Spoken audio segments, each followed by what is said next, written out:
Monsieur le ministre, Monsieur le préfet, Mesdames et Messieurs les responsables du monde judiciaire, Monsieur et Madame les élus, Madame la représentante de la maire de Pau, Monsieur le président du Césaire, chers amis, chefs d'entreprise et chers collaborateurs et collaboratrices.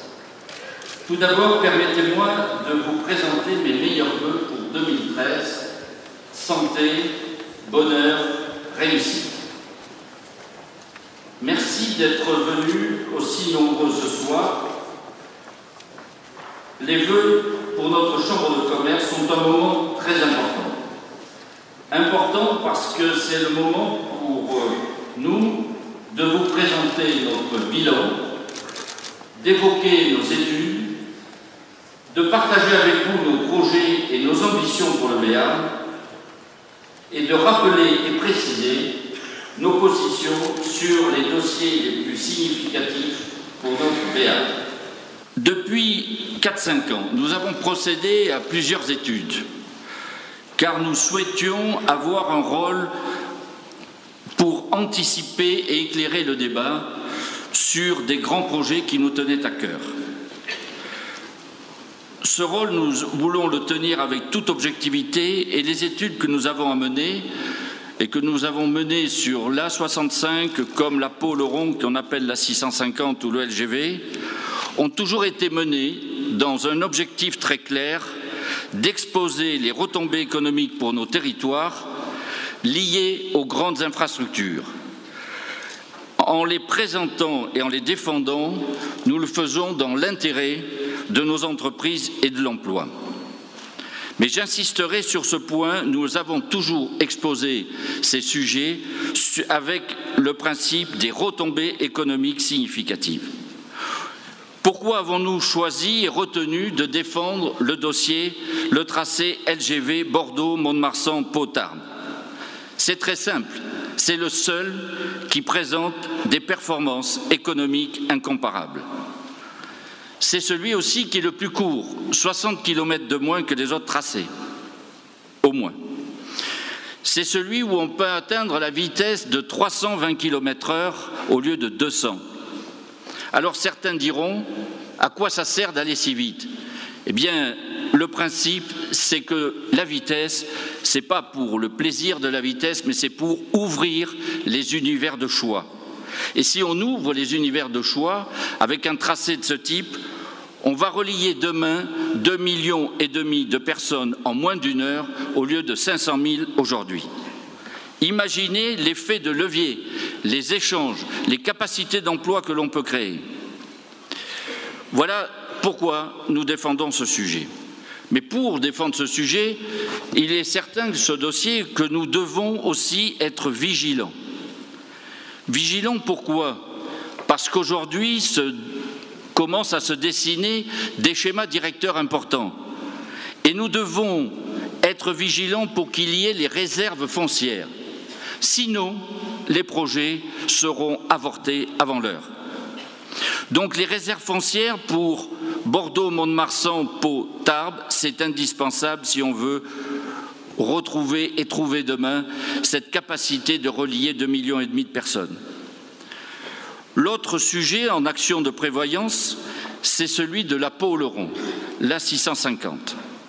Cette A650, on en parle depuis plusieurs années, elle a été prévue avec 2 fois une voie. Et nous nous inquiétons parce que le jour où elle risque d'être mise en activité ou quelque temps plus tard, on aura sûrement besoin de 2 fois 2 voies. Donc ce que nous souhaitons aujourd'hui, c'est éviter le problème de la rocade de Pau et donc que ceux qui vont travailler sur ce dossier tracent de suite des ouvrages d'art avec 2 fois 2 voies.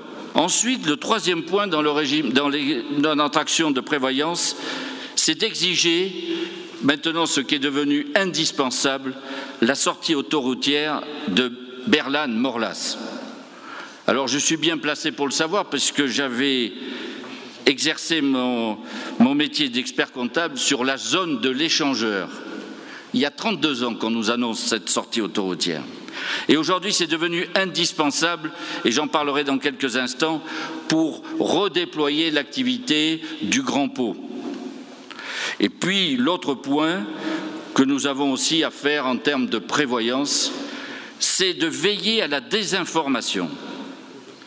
Il y a eu une émission de télévision au mois de juillet dernier, que je n'ai pas vue sur le moment, mais que j'ai vue quelques jours plus tard, où un des élus de la région disait « Mais où sont les 40 millions de retombées économiques qu'avait prévu dans son étude la Chambre de commerce ?»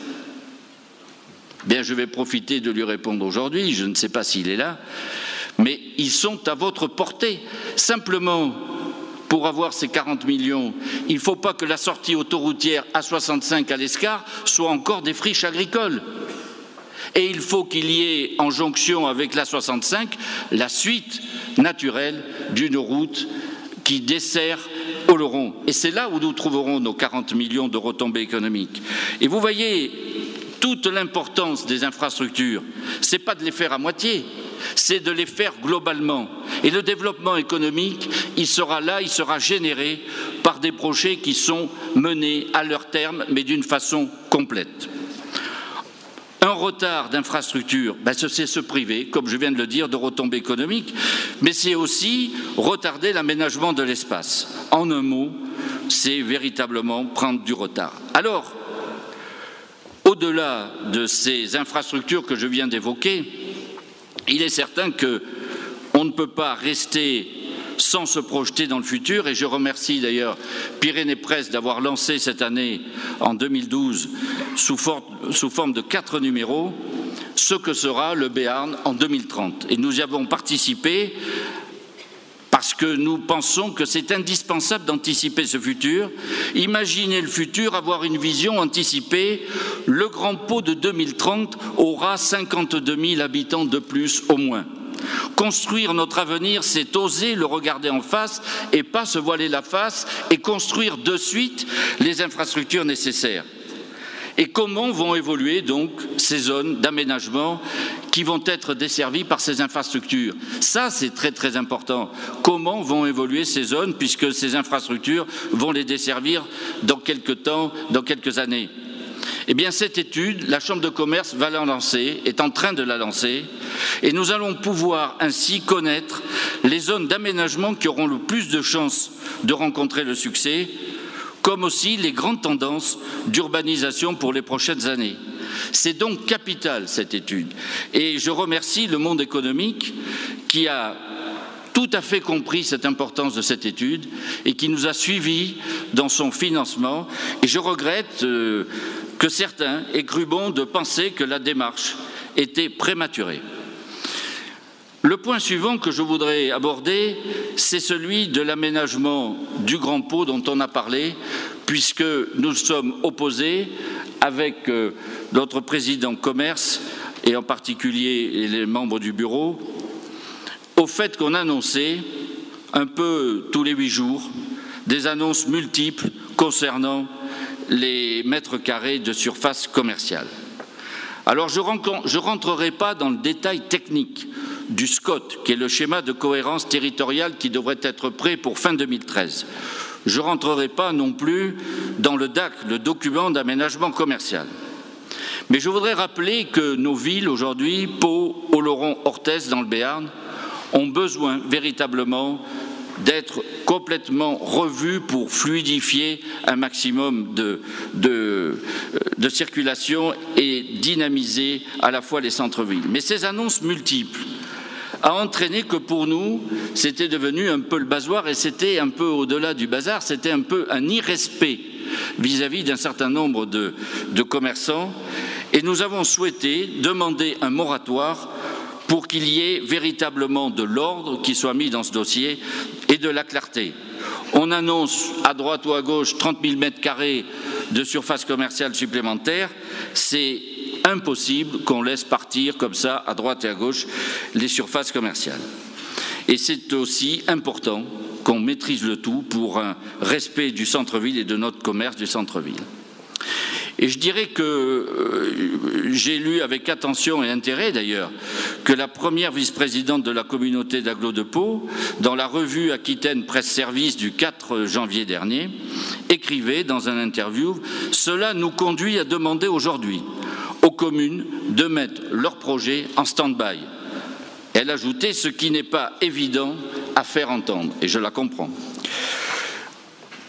Le tout, est, ouest, sud, nord, c'est un tout, mais il n'y a pas que la périphérie. Il y a aussi le centre-ville, les centres-villes de notre Béarn. Les centres-villes de notre Béarn, aujourd'hui, ils demandent une véritable politique de rénover l'habitat, d'éviter la paupérisation de certains quartiers, de définir une politique de commerce de proximité, de travailler l'accessibilité et la circulation. Et les 7e assises, d'ailleurs, nationales du centre-ville en mouvement qui se sont tenues il y a quelques mois à Bayonne, ont indiqué qu'une politique de parking était indispensable pour servir la piétonisation. Et la politique de parking s'entend aussi avec les horaires pour faciliter le travail. Et ce que nous souhaitons pour le développement économique harmonieux, ce n'est pas simplement toujours la périphérie et bien sûr le doublement de la rocade avec la nouvelle sortie autoroutière de Berlane-Morlas qui permettra de doubler la rocade, mais au-delà de ça, nous voulons des cœurs de ville vivants et nous voulons que l'on donne les moyens à tous nos commerçants du centre-ville autant de facilité pour pouvoir travailler comme on peut travailler en périphérie. Tout ceci veut dire que ce sont des programmes d'ensemble, complets.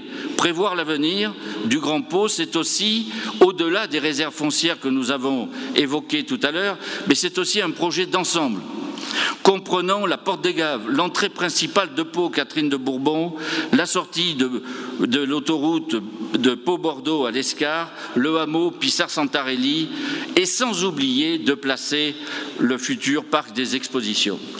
Et je voudrais là tirer un coup de chapeau à Christian Roussy et à son équipe. Ils ont travaillé depuis pratiquement 4 ans à présenter des dossiers, à étudier toutes les possibilités, à démontrer le retour sur investissement de ce parc des expositions. Et je dois véritablement ce soir leur rendre hommage pour ce travail, même s'il n'a pas trouver une solution encore aujourd'hui de mise en route.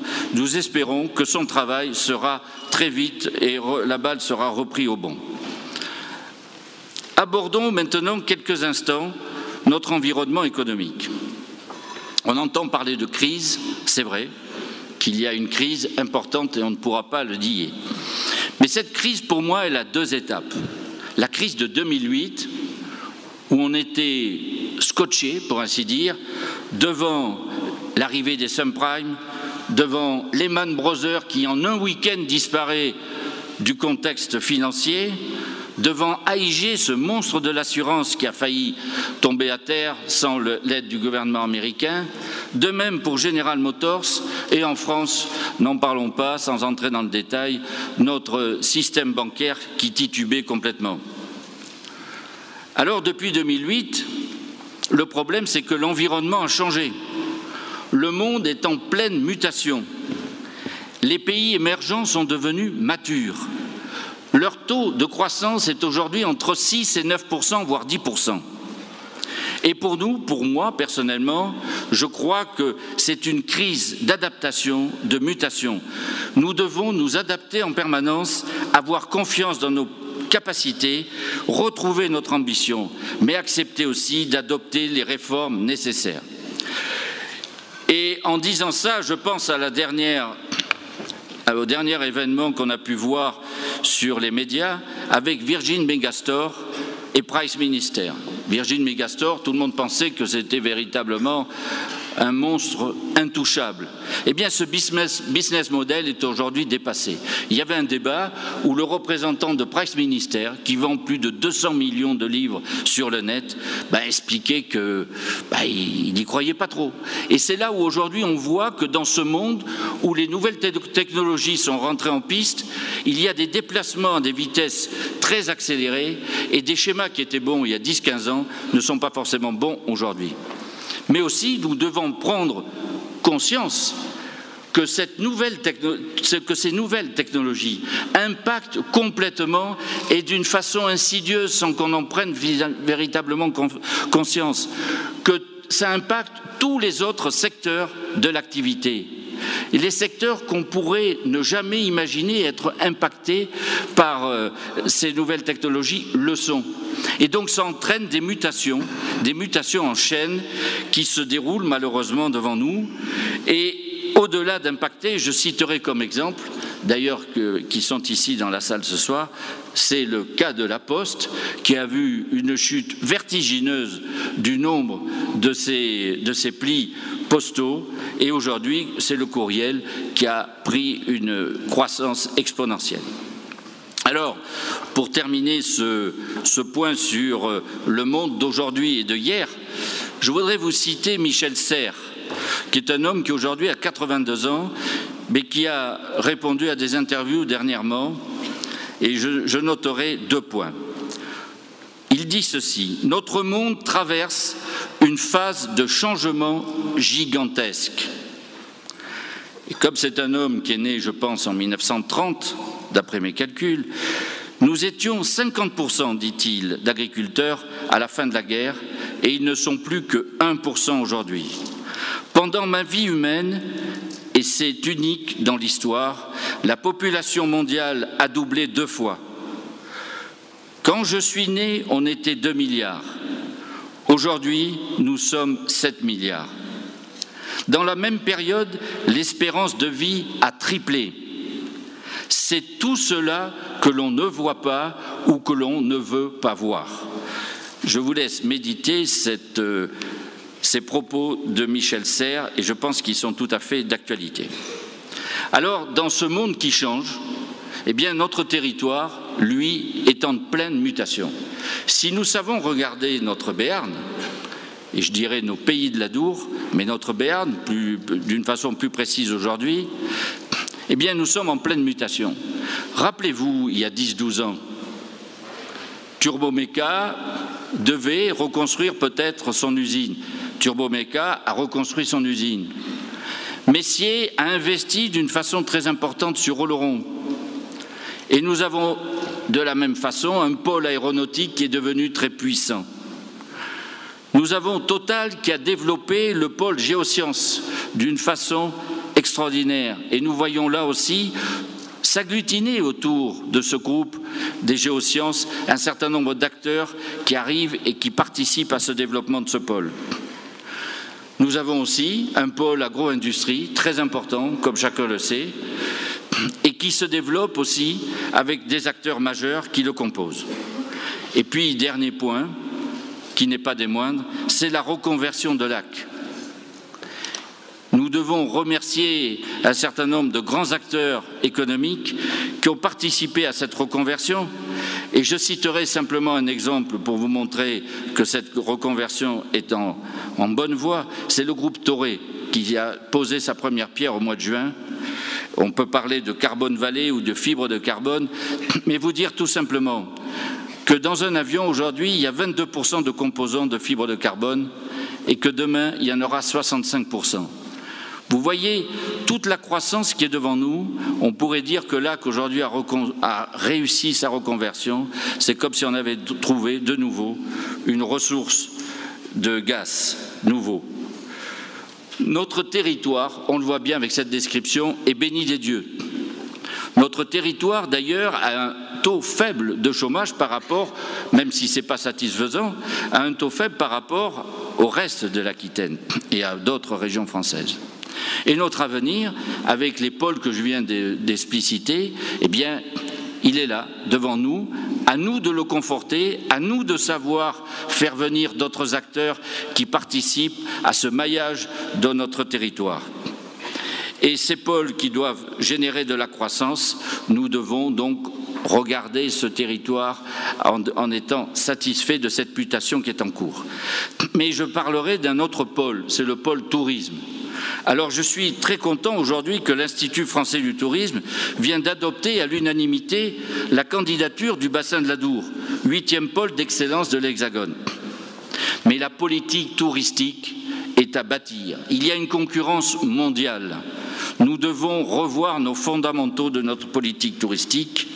Il y a là véritablement un pôle à bâtir, mais aussi une niche d'emploi et une niche d'activité importante pour notre territoire. Et tout ça, c'est complémentaire. Tourisme, activité professionnelle, et j'en arrive à l'aéroport. Alors notre aéroport, lui aussi, il a passé la crise. Il y avait 810 000 passagers en 2008. On en aura 610 000 cette année en 2012. Mais nous sommes à l'équilibre budgétaire. Alors comment avons-nous fait? Eh bien parce que nous appliquons une très bonne gestion, tout simplement, malgré tout ce qu'on peut entendre. Nous avons, bien sûr, puisque c'était nous seuls, la Chambre de commerce, qui financions quasiment nous seuls, puisqu'on a mis plus de 4,3 millions en quelques années pour les achats de lignes, eh bien nous nous sommes retirés de Ryanair, car on ne pouvait pas payer 500 000 € la ligne et de ne pas être sûr du futur. Nous nous sommes retirés, nous avons donc convenu avec Air France un certain nombre de lignes, dont Pau-Londres avec London City, maintenant Air France va nous donner aussi Bastia. Mais au-delà de ça, pourquoi nous sommes à l'équilibre? Eh bien parce que nous avons eu le courage et je dirais la solidarité territoriale de demander à 14 salariés de l'aéroport de venir travailler dans les entités de la Chambre de commerce et du même coup de baisser la masse salariale de l'aéroport de 500 000 € environ par an. Indirectement, tous les ans, nous subventionnons ainsi l'aéroport pour 500 000 € par an. Alors on nous compare souvent à d'autres aéroports, mais je dirais, c'est pas possible de nous comparer. Nous, on ne touche aucune subvention d'exploitation, les autres en touchent.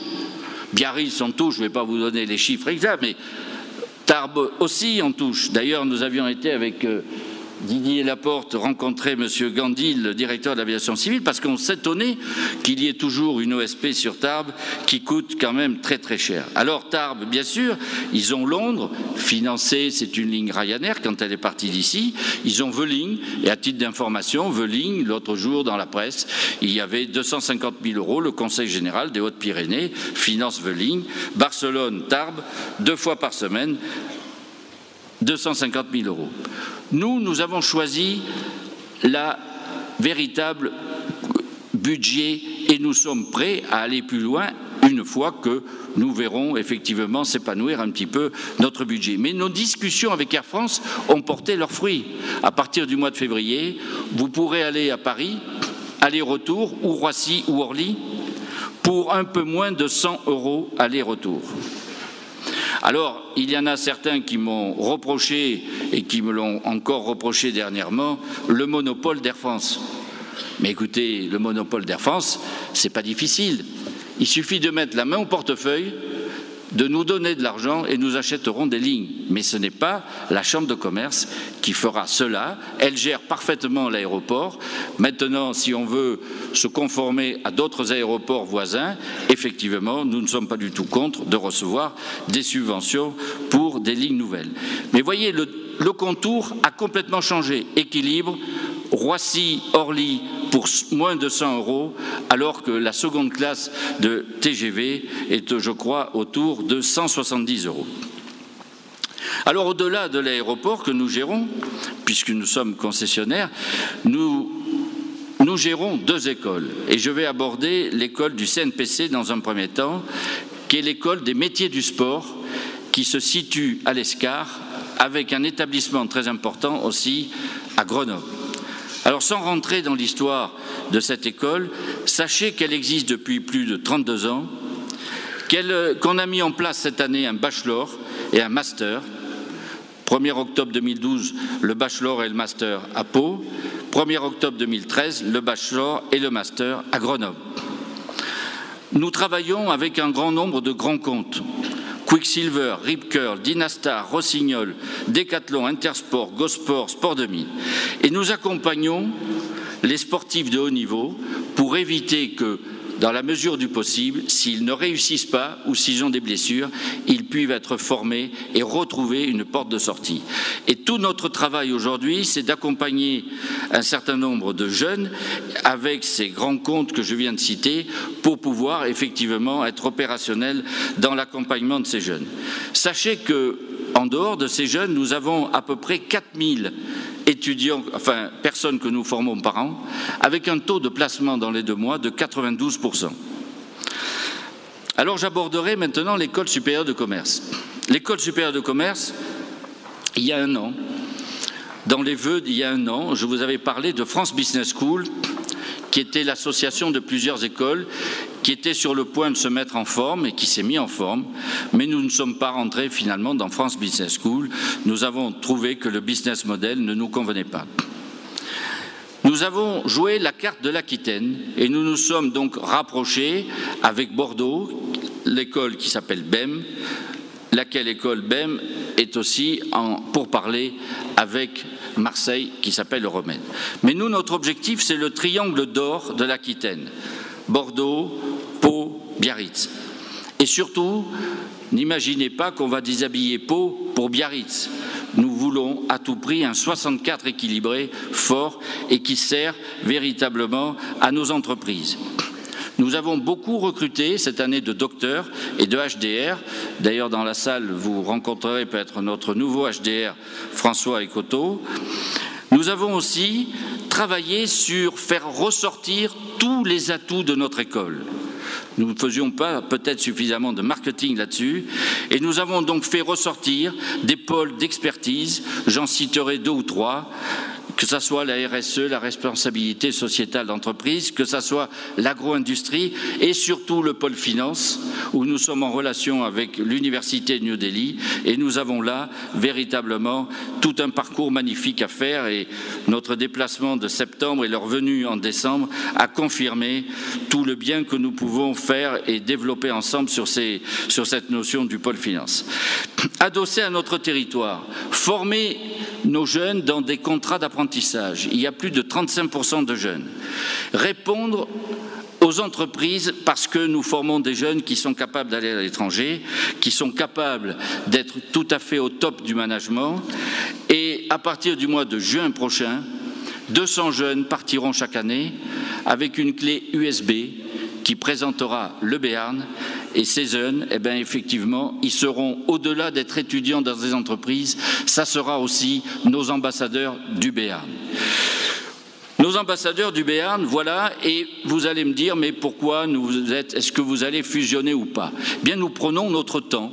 Nous prenons notre temps parce qu'après cette précipitation qu'il y avait, il y a un an et demi, il fallait fusionner, tout le monde fusionnait, on s'aperçoit, et beaucoup de grands comptes dans les écoles reviennent un peu en arrière, puisque même les articles dans les Échos du 28 novembre dernier, le journaliste écrit « Pour les grandes écoles, la fusion n'est pas toujours la panacée ».